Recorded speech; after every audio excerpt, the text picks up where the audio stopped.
Last minute important questions part 1. முதல் கேள்வி, உலக பாரம்பரிய சின்ன பேரவையின் தலைமையகம் எங்கு உள்ளது? பதில் பாரிஸ். உலக பாரம்பரிய சின்ன பேரவையின் தலைமையகம் எங்கு உள்ளது? பதில் பாரிஸ். இரண்டாவது கேள்வி, மனித சுற்றுச்சூழலுக்கான ஐநா பேரவை 1971 எங்கு நடைபெற்றது? பதில் ஸ்டாக்ஹோம். மனித சுற்றுச்சூழலுக்கான ஐநா பேரவை 1971 எங்கு நடைபெற்றது? பதில் ஸ்டாக்ஹோம். மூன்றாவது கேள்வி, WCED 1972 தலைவர் யார்? ஹோம் குரோஹெர்லம் ஃப்ரூட்லேண்ட். WCED 1972 தலைவர் யார்?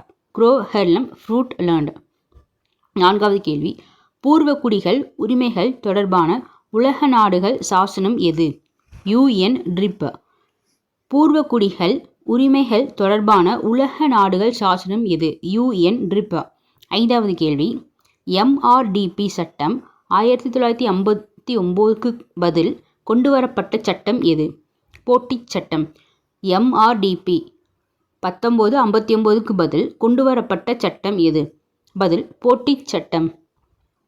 ஆறாவது கேள்வி, எதிர்காலம் நம் விருப்பம் ஆவணம் எதை குறிக்கிறது? பதில் Rio+20. எதிர்காலம் நம் விருப்பம் ஆவணம் எதை குறிக்கிறது? பதில் Rio+20. ஏழாவது கேள்வி, மாண்ட்ரியல் ஒப்பந்த விதிமுறைகள் எது குறித்து உருவானது? பதில் ஓசோன் படலம். மாண்ட்ரியல் ஒப்பந்த விதிமுறைகள் எது குறித்து உருவானது? பதில் ஓசோன் படலம். எட்டாவது கேள்வி, UNCEP விரிவாக்கம்.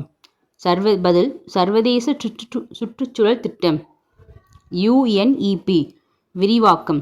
பதில் சர்வதேச சுற்றுச்சூழல் திட்டம். ஒன்பதாவது கேள்வி, கீழ்காணும் வளம் குன்றா வளர்ச்சி இலக்குகளில் நீடித்த நுகர்வு மற்றும் உற்பத்தி வடிவங்களுக்கான இலக்கு எது? பதில் இலக்கு 12. கீழ்காணும் வளம் குன்றா வளர்ச்சி இலக்குகளில் நீடித்த நுகர்வு மற்றும் உற்பத்தி வடிவங்களுக்கான இலக்கு எது? பதில் இலக்கு 12. பத்தாவது கேள்வி, ஜரா பழங்குடிகள் எங்கு வாழ்கின்றனர்? பதில் அந்தமான். ஜரா பழங்குடிகள் எங்கு வாழ்கின்றனர்? பதில் அந்தமான் தீவுகள். 11வது கேள்வி, உலக நாடாளுமன்றம் என அழைக்கப்படுவது எது? UNCED 1992. உலக நாடாளுமன்றம் என அழைக்கப்படும் அமைப்பு எது? பதில் UNCED 1992.